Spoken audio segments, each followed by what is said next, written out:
जी नाज़रीन, सिंधी न्यूज़ में ख़बरुनि जो सिलसिलो जारी है। ख़बर शामिल कंदासीं हिंगोरजा खां मोहसिन फयाज़ सोलंकी जी।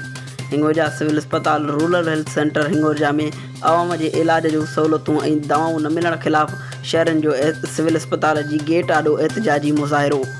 सिविल अस्पताल रूरल हेल्थ सेंटर हिंगोरजा में सरकारी दवाऊं, एक्स-रे, अल्ट्रासाउंड टेस्टूं ऐं ॿियूं सहूलतूं न मिलण ख़िलाफ़ शहरनि सिकंदर तुनियो, रियाज़ हुसैन सहतो, रज़ा मोहम्मद सहतो, हाकिम सहतो ऐं ॿियनि जो रूरल हेल्थ सेंटर हिंगोरजा जे गेट आॾो एहतिजाजी मुज़ाहिरो।